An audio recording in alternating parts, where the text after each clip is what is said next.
Hello and welcome to yet another episode of the WannaCyber podcast. I'm Pete Hay. I'll be your host today. And indeed, I'll be the only person you'd see today. I know I normally bring guests on, and I know there's been some big changes in my life. Most notably, my beard has entirely transferred up to my hair, but I've given up on having a good hair day today. So today I thought I would share with you some article headlines and some of my opinion on them, as well as a couple of hot takes from what's going on around the industry right now, just things that I've seen in social media. After all, this is a cybersecurity podcast, and I realize we spent a lot of time talking about what it takes to be, in my opinion, an ethical business person in the cybersecurity sphere. And I want to get back a little bit more to our roots today. So what I'm going to start with today is a topic that actually made a lot of headlines originally when it came out. And that was when KnowBe4, when they announced that a North Korean, they called him a hacker. Really, he was a plant, right? There was a planted North Korean who tried to get employment at KnowBe4. And I thought KnowBe4 handled this extremely ethically. They immediately disclosed what was going on. I think the other thing that happened that really didn't show up enough in the headlines, and I think it was a shame of it, is that KnowBe4 did everything. They caught the person almost immediately. They were rigorous in their background checking, and they avoided being taken advantage of. The thing I want to talk about this is we're acting like this is a new thing. And the reality is, if we go back through time and take a look at the history of espionage, this technique of embedding fake employees inside organizations, particularly organizations that do research on the nation state level, this is hardly a new tactic of nations in the espionage game. I do believe that the expansion of the remote workforce, the growth of the openness to remote work and people working not just at home, but like people working on the road, things like that. I do think that makes companies somewhat more vulnerable to it than we have seen in the past. But the reality is, if you think about what went down in this particular case, this is a person that was purporting to be a US citizen who had lived in the United States their whole life, etc. This isn't really any different from some of the espionage that's taken place historically for years and years. I would say going back to the Cold War, but I guarantee you, if we went back to Rome, we would see foreign nations doing these same kinds of espionage in throughout the annals of history. Goodness gracious, Sun Tzu talks about the importance of gathering intelligence on your enemies. So this is hardly new.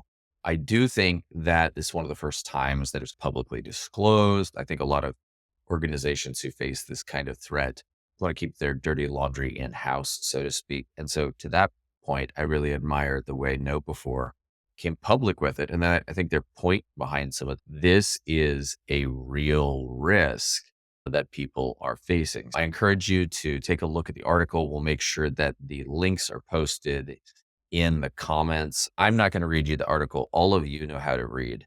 But what I wanted to share to you is that this is not just a one-off. This is just not one person who decided they were going to join it. It is a whole program being run by a nation state. It is real. It is sophisticated. But the part of the article that I thought was really interesting is how to spot a North Korean fake employee. So they gave some advice on hiring process to help spot someone who might be associated with a threat. One of the things they said is the party claims to have always lived in the United States, but still isn't highly skilled in English. I don't think that this would be highest up if I were building my own detection rule for this.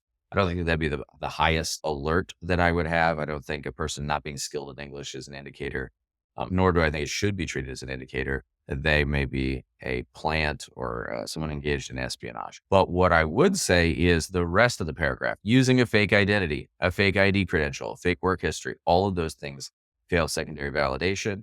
That is going to be a person you don't want to hire. And I think what's really interesting to me about this is that KnowBe4 is basically saying that good hiring practices are good hiring practices. Another thing that they mentioned is personal websites like GitHub, et cetera, where they're overly basic.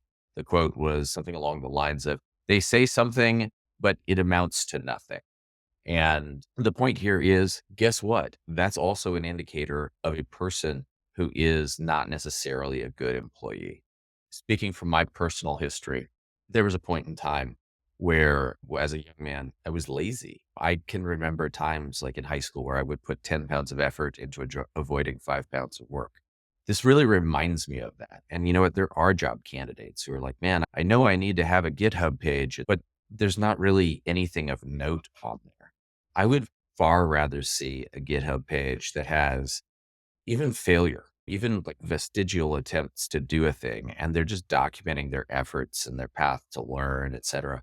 That to me it's a more real, it's a more multifaceted or maybe a deeper page because it's showing, oh, here's where my interest was. And then it moved to here and it moved to here. So again, like it's really interesting to me that just good hiring practices are still good at weeding out some of these threat actors that maybe try to compromise your organization. The other thing it says is after hiring, unnecessarily log in by those employees. Listen, this is an industry best practice. It is know your employees, know the IPs they're supposed to be logging in from. Make sure that IP isn't coming out of a VPN because you want to know things about your organization. You want to protect your organization against access that is, we'll just say sketchy for lack of a better term. The point that I wanted to make here is that it's very interesting to me that when we employ good hiring practices, when we employ best practices, it protects us against a whole variety of risks. I live in Florida where they've started treating intellectual property the same as real property. And I'm very glad to hear that because if somebody were to join a company and steal intellectual property in Florida, they can be held account the fullest extent of the law. But you still have to have the information gathering, the tracking, the logging, et cetera, in place to be able to prove that actually took place to protect your organization. Because it doesn't matter what the law is. If you're not tracking the behavior of those parties, then it doesn't matter if a law would allow you to prosecute or a law would allow you to defend your intellectual property if you haven't defended it yourself. So I just wanted to take a minute on this. I think the article is good. I just wanted to draw into perspective the historical context here as well to reinforce the fact that these threat actors are doing an old thing in a new way. And that new way has been brought on by the kind of the realities of the modern dislocated workforce today. And so then we, as employers, as senior members of cybersecurity organizations, we need to make sure that we're doing old things in a new way as well. And that's accountability. That's ensuring proper controls on sensitive or classified data. Again, are any of these things new? No, it's just making sure that we're taking into consideration the new reality, the new technologies, and have those same controls employed in a robust manner there. All right. So second thing I want to talk about is this is one is near and dear to my heart for a whole variety of reasons, but MasterCard just acquired Recorded Futures for $2.65 billion. That's a huge deal. Now, full disclosure, I know a number of the people over at MasterCard. Their cyber evangelist is a guy named Dr. John Brickey, who I think the world of. Aaron Gomez over there. Anyway, there are several people over at MasterCard, and I think that they are absolutely some of the best people in the industry. I think very highly of them. So I may have a slight bias on this. The other thing that's worth mentioning is I believe that cyber threat intelligence is, in my mind, the easiest or maybe the largest leap that we can take in terms of cyber defense, improving what is cyber defense for the future. What do I mean by that? I think all of us have in mind a way that we want to implement cyber threat intelligence. We want to be able to say that I've taken in cyber threat intelligence. I have operationalized it and deployed it back out. So we're not just defending against what we've seen in the past. We're not just responsive, but we're being proactive at looking at new and emerging trends in the industry and deploying defensive proactively against what's coming. The problem with the threat intelligence industry as it stands right now is that's how we envision it. We envision ourselves to steal from David J. Bianco, the climbing the pyramid of pain, right? That we're going to absorb indicators of compromise and build basic defenses around those, but we're going to climb that pyramid of pain and start producing TTP based defenses. My personal experience has been that a lot of cyber threat intel instead gets very bogged down in IOCs, that we say, we know that a threat actor is doing a campaign that uses these particular indicators, whether it be domains, IPs, maybe a specific lure in the email, maybe a hash of a file that's going around, et cetera. And the problem with that is these things are all easily changed. They're highly mutable. And so what we end up in is this game of what I like to call CTI whack-a-mole, where you're constantly chasing the last thing that a threat actor was doing. There's a whole other side of this that I think doesn't get talked about enough, which is all of those detections eventually will bog down your engines. It becomes increasingly difficult to maintain all of that analysis at net speed at the edge. I think that's a problem that's essentially coming. I think in some organizations it's already here. But as I look ahead, one of the things that I see is when we are chained to the IOCs, for lack of a better word, one IOC equals one detection that has to run against every packet at net speed. Whereas instead a TTP that describes a method of doing it can cover a whole variety. It casts a larger shadow, if you will, over those same IOCs. From a computational standpoint, TTP is more efficient for the long term on our hardware. Unfortunately, it is more computationally expensive on our detection engineers to generate. What I love seeing about this is I know the folks over at MasterCard are thinking about these things. I see them doing this acquisition of Reported Future, and it tells me that they are looking ahead to solve some of these problems for the future. It makes me very excited. Another thing that I want to call out about this specifically is the dollar amount. The acquisition was for, like I mentioned before, $2.65 billion. That is 6.5 times the annual recurring revenue for a Reported Future, which tells me that cybersecurity acquisitions are back. There's a slowdown over the last couple of years. In 2020, 2021, and 2022, we were seeing 10x ARR valuations, annually recurring revenue valuations. It's down to 6.5 times. I feel like this is a very financially sound acquisition that MasterCard has made. They clearly see the opportunities for threat intelligence to grow and expand in the future. I've seen some of the numbers from Gartner. Gartner said not that long ago that almost 80% of CISOs interviewed said that they saw CTI as one of the largest places where they can improve how well they utilize it. And that a vast majority of them said that they were going to spend more money on doing that more efficiently. I think it's a great acquisition by a great team, great people. And actually, I will say, I spent a lot of time reading threat intelligence reports, and I think Reported Future puts out really good ones. So I think this is just quality all the way around. And that makes me happy. I like it when good things happen to good people. Now, that's the news that I care about. And I want to talk a little bit more about some things that I've stumbled across on LinkedIn here in the recent past. The first one I want to call out, and again, I am bringing these up not because I want to name or shame. I just want to be able to give you my opinion on this. I saw this particular post from Rob Moore. He is an entrepreneur. He is far more successful than I am. But what he said is he stopped interviewing candidates. And he's basically saying he stops interviewing them because he wants them to interview him. And he's trying to get away from AI answers because everyone lies in interviews. It helps people get over nerves, and the environment's totally unnatural, not like real work. And here's my problem with what Rob says. On the first hand, I really agree with some of the points that he raises here. I hate when people are nervous. One of the things that I'm deeply concerned about is how do I get the best candidate in, even if the method of hiring is not best for them? What I mean by that is, and I'll just super simplify this down to my experience while I was in the Navy. When I was in the Navy, I realized that the Navy promotion process is vastly skewed toward extroverts because you get all these leadership things if you're just willing to speak up in a group. And essentially, introverts in the military were very much filtered to the bottom because there were certain aspects of the evaluation process in which they didn't shake out well.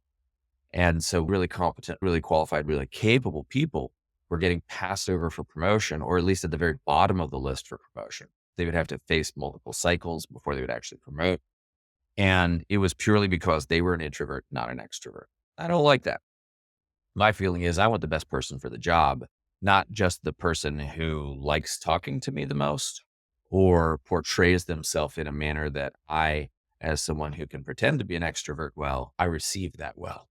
While I agree with Rob that the environment's unnatural for an interview and it's a really difficult thing, people definitely get nervous. And I think Rob's coming from a place here that he doesn't want to miss out on good candidates. I struggle with the other 2 points. They use AI to regurgitate what he calls wanky answers, and then everyone in interviews lies.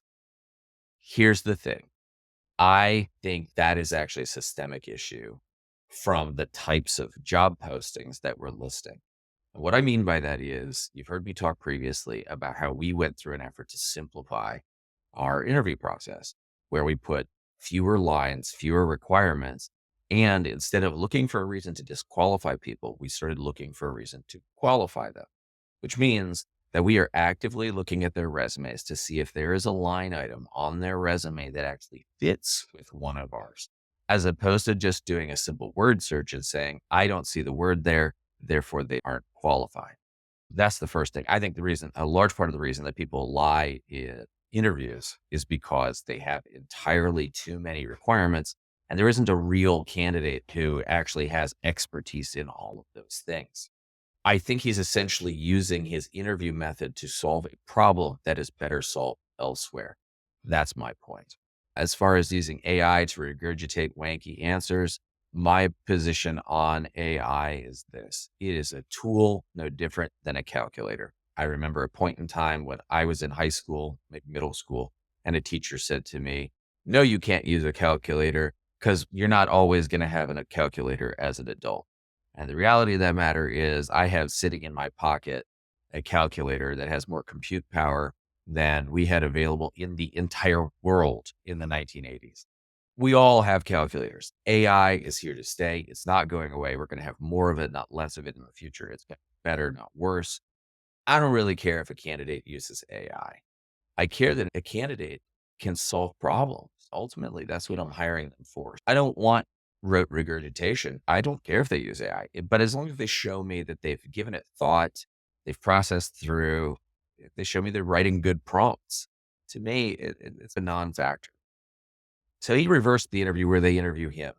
I actually use this in our interviews. I always encourage them to ask questions. And I will tell you, I have a strong preference for candidates who do come in with questions about your organization, about what they might be doing, et cetera. But I'm not sure that I feel like this is just throwing the baby out with the bathwater, the saying that the traditional interview essentially has no place.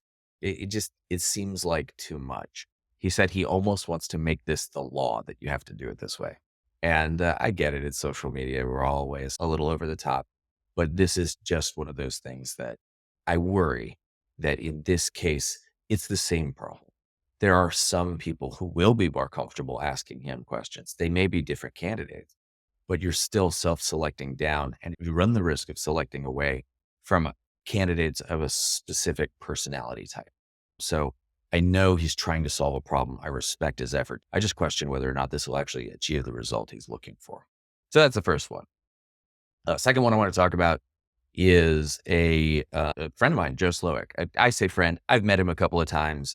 I took his training. I really like the guy. Every interaction that I've had with him have been positive. Joe is one of the foremost minds, in my opinion, in threat intelligence. And he came out with this point. He said there need to be fewer conferences and greater absorption and retention of information that's already out there.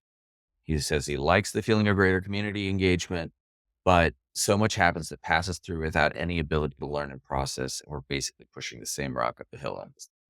I think he has a great point here, but I think he's a little bit a victim of his own, like a bias of perception. Joe is one of the leading voices in cybersecurity. Joe is invited to speak at virtually every conference. And I think that this just a little bit forgets what it was like to be starting out in the industry. The number of conferences that are available right now are dramatically increasing. And so I agree with this point completely. The feeling of greater community engagement is wonderful. And it is a shame when so much passes by without any ability to learn and process. I think some of this is due to the fact that Joe is at so many conferences.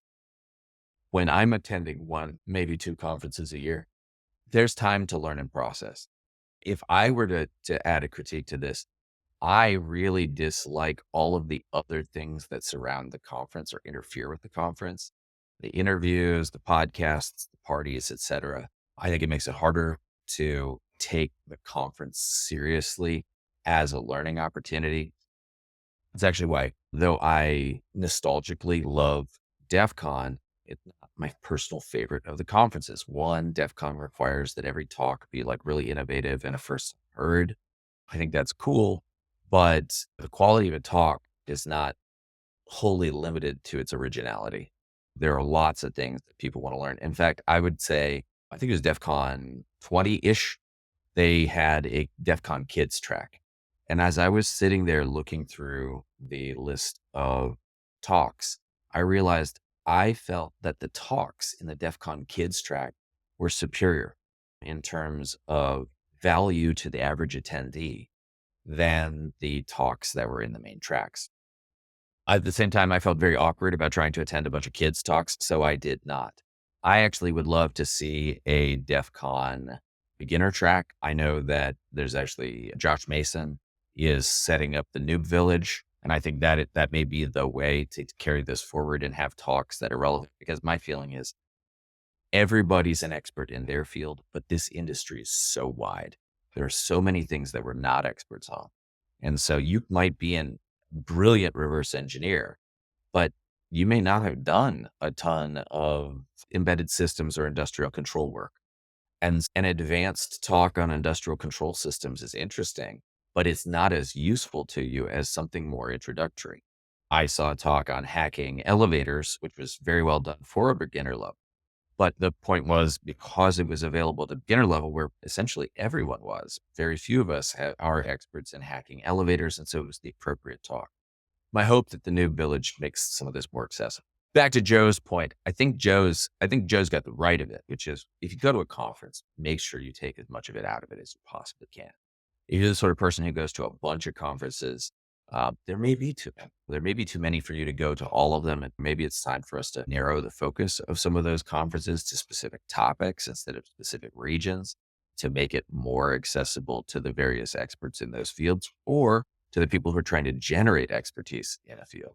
I wish there was more crawl, walk, run at conferences. I wish there was a beginner track. I wish there was an intermediate track, and I wish there was an advanced track for each area of speciality. You may be a bangarang network analyst. If you haven't done detection engineering, it's okay to want to start at the beginning level.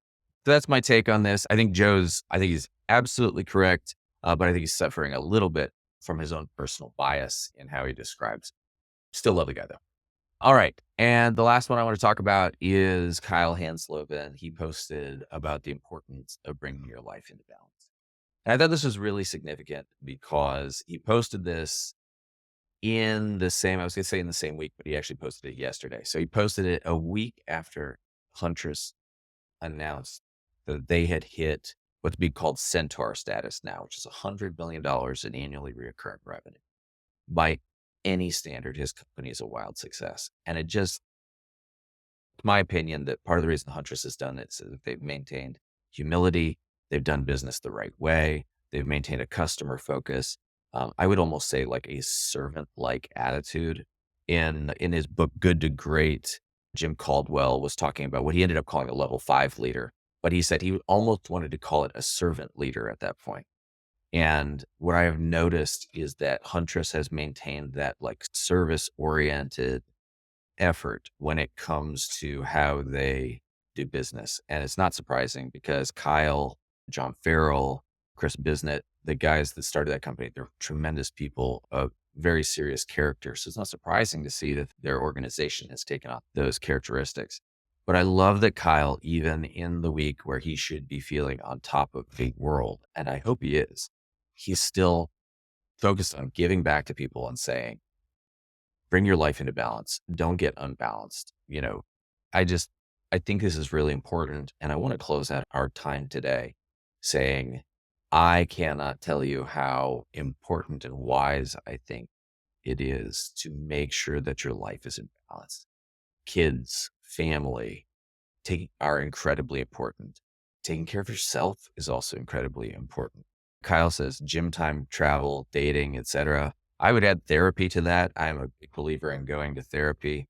One of my favorite quotes about that was like, you don't wait to take your car in for an oil change until it's having a problem. That's how I view my relationship with my therapist is this is just preventative maintenance. And sometimes it's not, right? Sometimes it's proper maintenance, but I really encourage people to live with intention. And an important part of that is having intention to others, like your family, yourself, and your self-care, and investing in others. Kyle puts out early entrepreneurs, maybe people earlier in their career life cycle than you, that sort of thing. I wanted to give out a kudos because I think it's well-deserved here. So as always, like, comment, and share. Please feel free to subscribe and to steal from one of my favorite podcasts. Make sure you drink water. Have a great day.